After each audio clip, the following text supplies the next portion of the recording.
What's going on, everybody? It is the one and only Q here from Retro Q Gaming, and I'm going to hit you with a little bit of a bombshell, something that you never would have expected, and probably would never see coming out of anywhere. But I'm just going to hit you with this one, okay? I like retro games, and you may be wondering, that's just silly. Why would we ever think that? Well, I'm gonna hit you with some more knowledge. It turns out my favorite game of all time is nostalgia.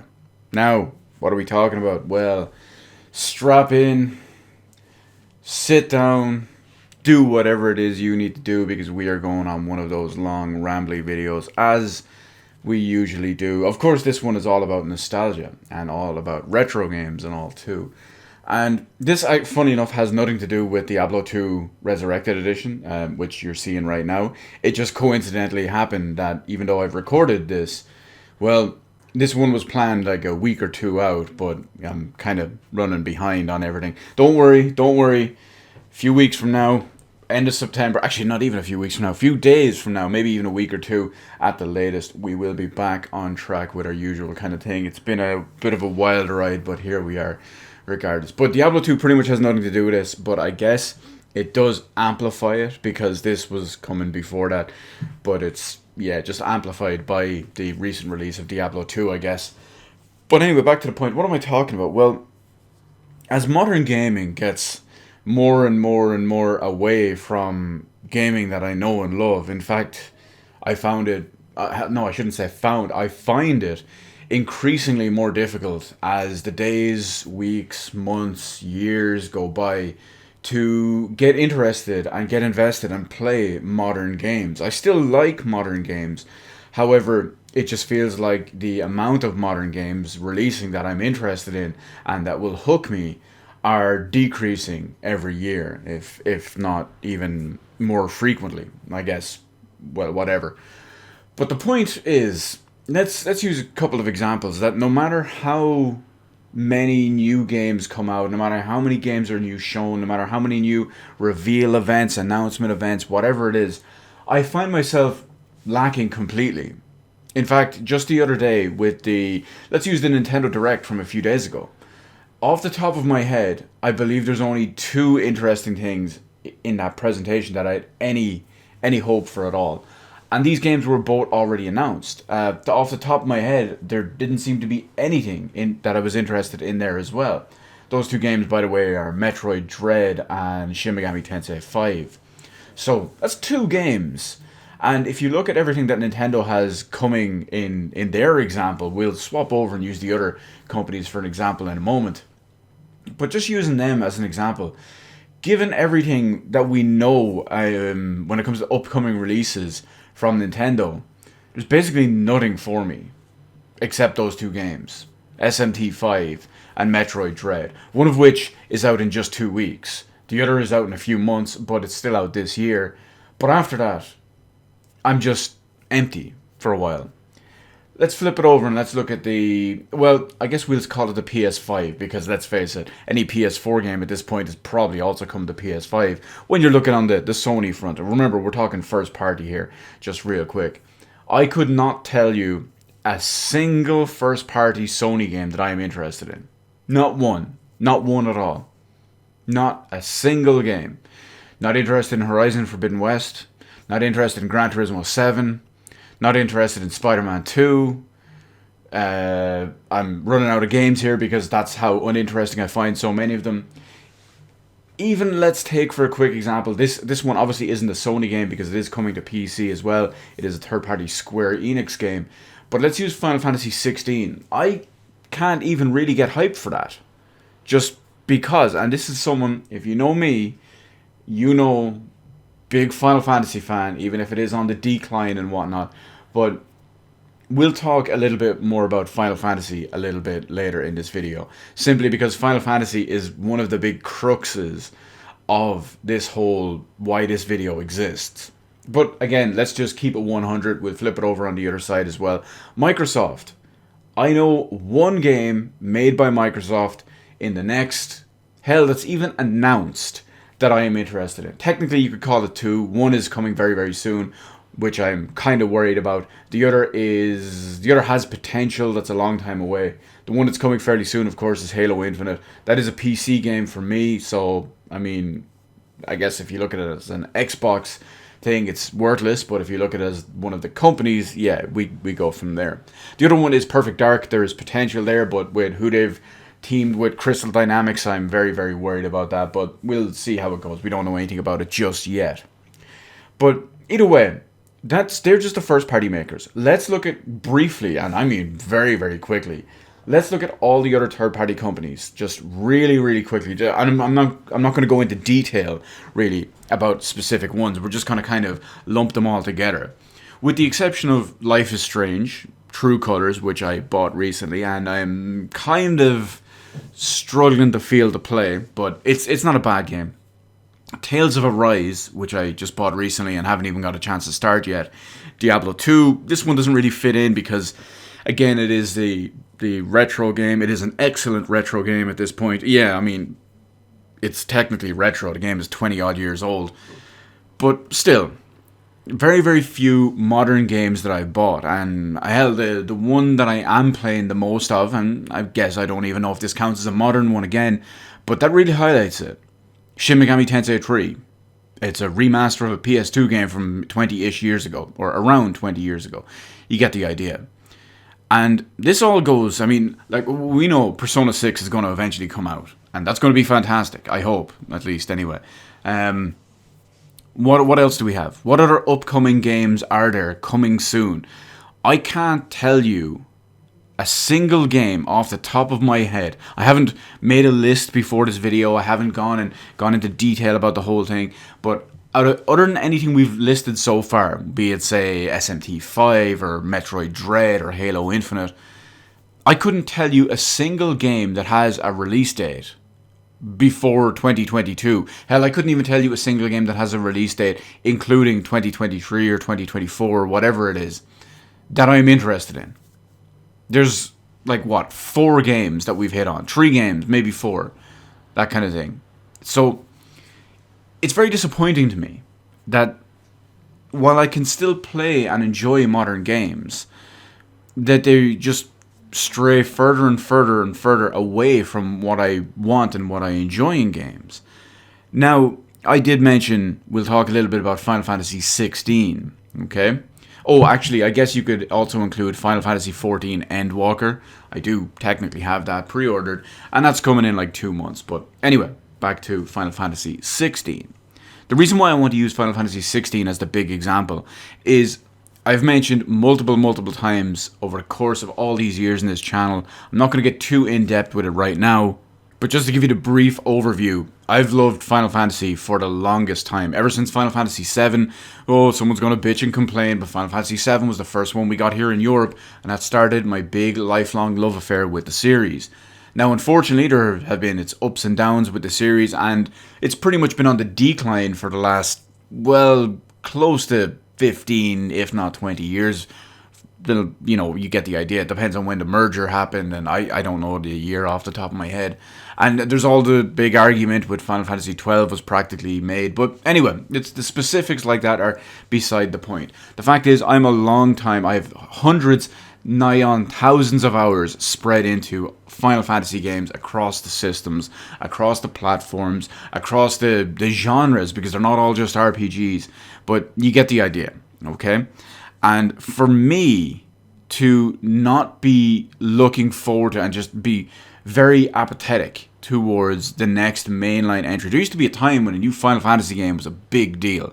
It was no new GTA, it was no new whatever it was, but there was a time when it was a big deal. Back when Final Fantasy VIII was coming out, holy shit. Back when Final Fantasy IX was coming out, holy shit. Back when Final Fantasy X was coming out, holy shit. Unfortunately, everything after that kind of, went down. And I'm not even one of those people that doesn't like Final Fantasy X. I do like Final Fantasy X. One of the better ones in the series because of the gameplay and the mechanics and stuff. But we're not going to get into that right now. So, anyway, despite me having basically the lifelong investment with the series, with Final Fantasy in this case, across multiple different things. We're not just talking multiple different forms of entertainment and media, collectibles, DVDs, movies, Blu-rays, whatever it is, just other stuff like card games, again, just other collectibles, art books, music, CDs, soundtracks, vinyl, whatever. You get the idea. There's a lot of time, money, and investment that I was willing to put into there. And I don't regret practically any of it. So there's no real issue there. But for me, to see all of that and know what I know and feel what I feel when I play that stuff, when I hear that stuff, when I feel that stuff, when I see that stuff, when I listen to that stuff, when I do whatever it is I do, when I interact with that stuff, to not care about the new current gen only release, PS5 and PC, with probably Xbox down the line, but you get my idea. How the mighty have fallen, and that can apply to many different games, many different series, many different genres. There are ones that I have completely fallen out of love with over the years. Currently, I've been streaming Tomb Raider 1, original Tomb Raider 1, over on the Twitch channel, and if you're not familiar with my history on Tomb Raider 1, or just Tomb Raider in general, I loved the original trilogy back in the day. It got a little bit confusing with the whole, since they stopped really with the numbers, with like the Last Revelation and Chronicles and Legends and all of that. Eventually, I played the first three. I moved on to Angel of Darkness a little bit after that, and it was so bad it killed my interest in the series whatsoever. But anyway, it just gives you a quick idea. But right now, any of the modern Tomb Raider games, the 2013 reboot, Shadow of the Tomb Raider, Rise of the Tomb Raider, none of these appeal to me whatsoever. However, I'm playing Tomb Raider 1. I'm loving it. I'm going to be playing Tomb Raider 2, 3, Last Revelation, Angel of Darkness, Chronicles, and Legends over the course of the next weeks, months, years, whatever it is, over on Twitch.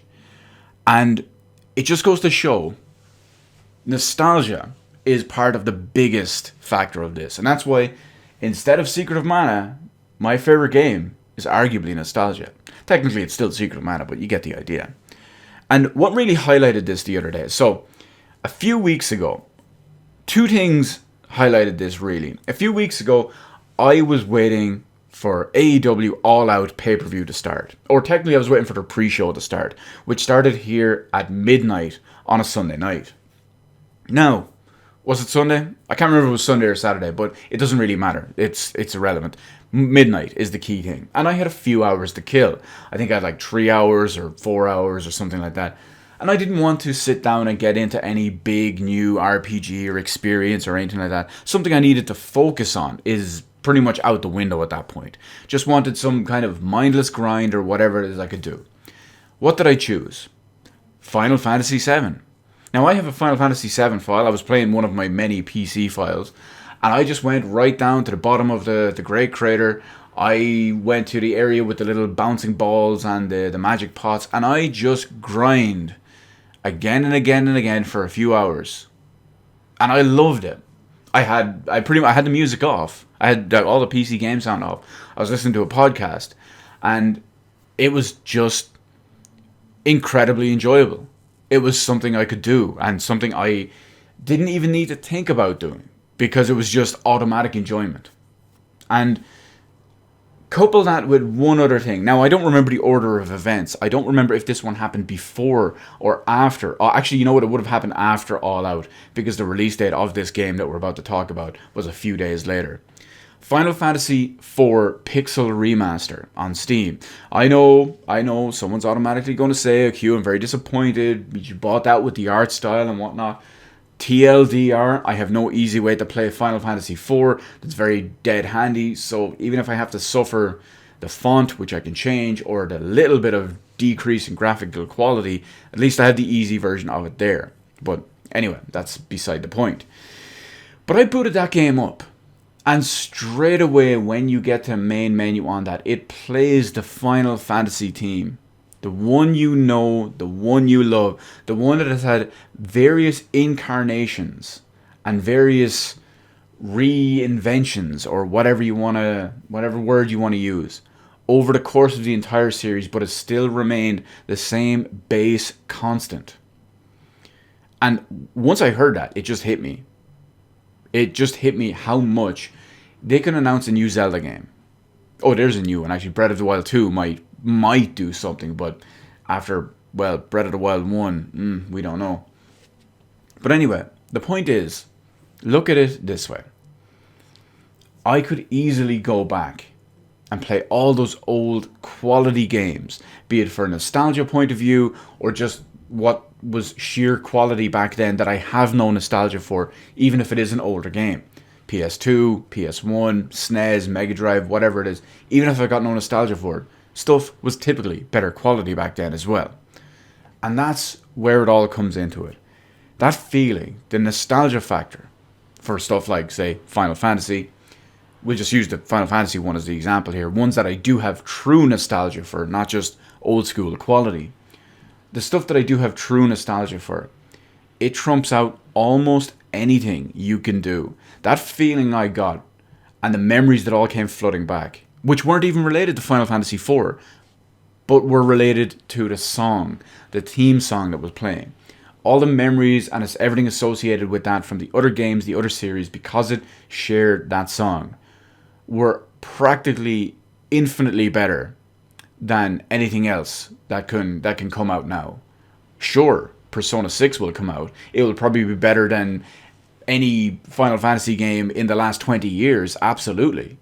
Most likely, at least, anyway. Hopefully is the big thing. But Final Fantasy 16, Shin Megami Tensei 5, Metroid Dread, Halo Infinite, I'm running out of examples here. Nothing compares to it. Nothing compares to it. Nothing can ever build those memories. Nothing can ever, even if I go back and play Halo 1, Halo 2, even to an extent Halo 3, I still love those games. I have very fond nostalgia for many of them. But compare that to modern entries in their series. Actually, Halo is a good example. I should have used that earlier. They just don't compare. And that's so disappointing and so disheartening to me. Hell, let's end with Diablo, shall we? I played Diablo 1 back in the day. I played Diablo 2 back in the day. I played Diablo 2 for nigh on 10 years on and off with the expansion. Until they finally released Diablo 3. I played the shit out of that game at first, and then I suffered through it on and off until they released the expansion pack and they finally fixed the game. But you get the idea. Even though Diablo 3 is still a serviceable game, it just doesn't match. Now, sure, there's quality of life stuff and all as well.